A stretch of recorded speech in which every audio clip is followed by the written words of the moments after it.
feet was involved a little bit just now. It was fine. Shoulders too tight. Notice that in the beginning, when I say that you just involve only arm and shoulder.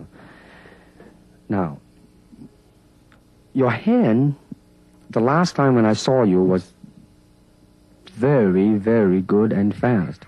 Now let's see if this can do. Now that, let me see another one. You got to involve your feet a little bit more. You see? Hand and feet. Got a hand and feet. Now go pretty good. Now watch. I think that when I attack you in a reactionary type of a thing, that tightening on the shoulder. Now watch now. You. Now, watch when I try to attack you. I think when you react to it, then you just do not tense yourself too much, You just then react and just boom, go into it.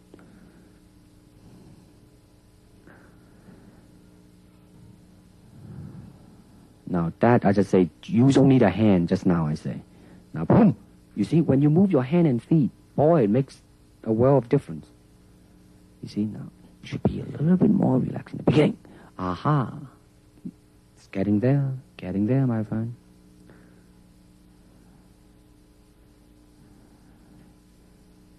Watch now.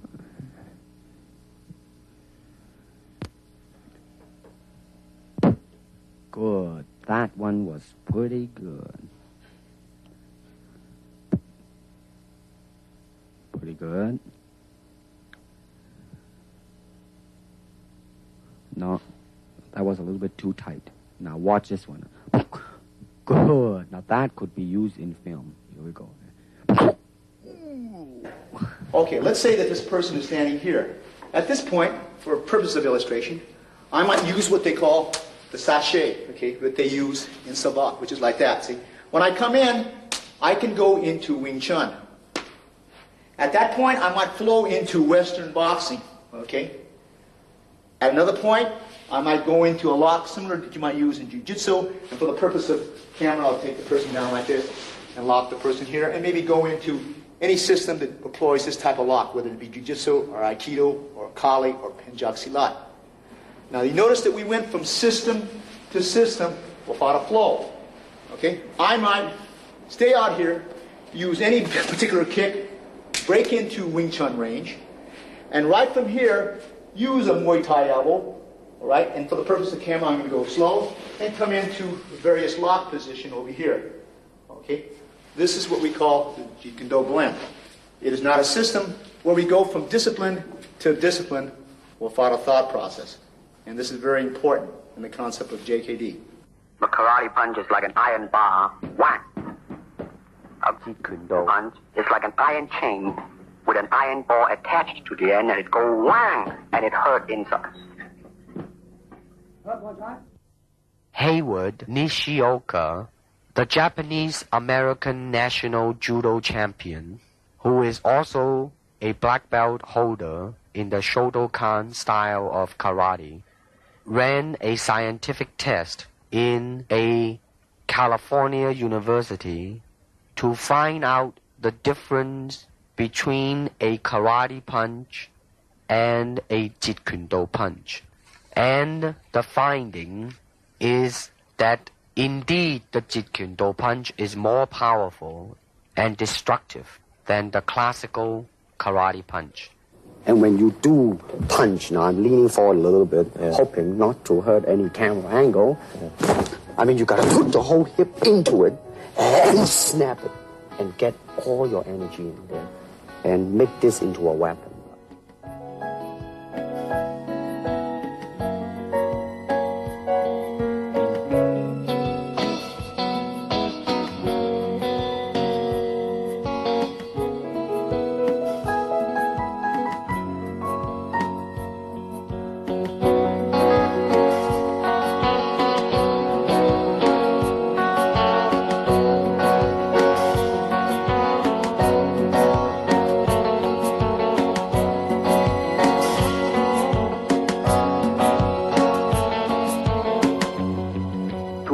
me, you must move to me.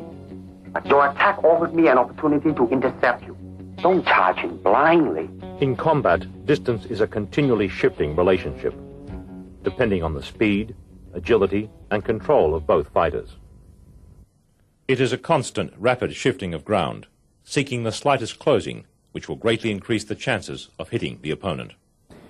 Okay, so I'm going to start off first with the footwork system, because this is the mobility system or the transportation system or the system of delivery, okay? Traditionally, when he started off in 1964 when he taught me, we raised the left heel up. This thing is pointed in, and this is what he referred to as the Baijong stance, like this, okay? So I'm going to start off first with the basic footwork. This is a step and slide shuffle, step and slide back. Okay, so this is the first two: advance, retreat, move to the right, and move to the left. In the beginning of those earlier years in 1964, they always went with the right lead. But as time went on, we decided to go both left and right lead. So we again practiced our footwork with advance, retreat, move to the left, move to the right. Then we advance and retreat in one motion, and we retreat and advance. Double advance, double retreat, double left, and double right. This should be also done on the right lead, as I'm doing here very slowly, okay, and switching over as so, okay. The basic footwork in which we use, okay. This method here, he taught us also, is slide step.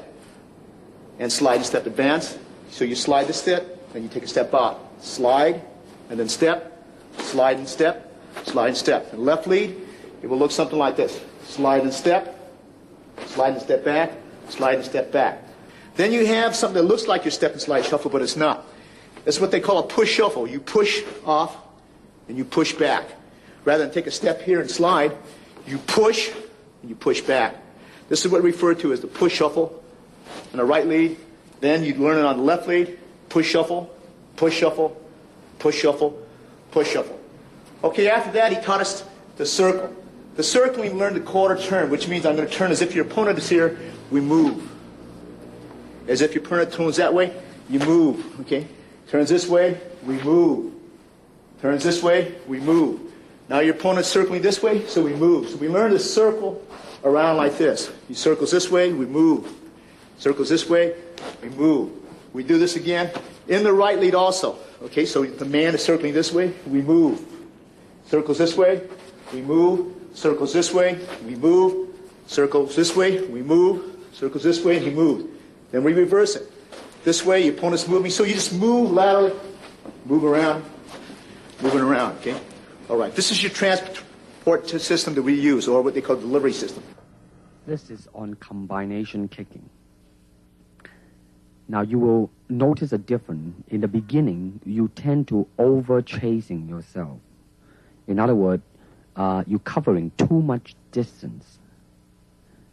Therefore, when you kick, then your center of gravity is moving forward too much, and the form in kicking is greatly affected.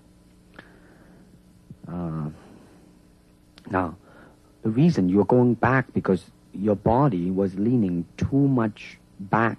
Now, that's what is called a commitment kick. I mean, when you try to go through something, when you're trying to really kick to hurt, then you would lean back, but you won't do it in a combination kicking. Boom. No, you see, you are rushing yourself there.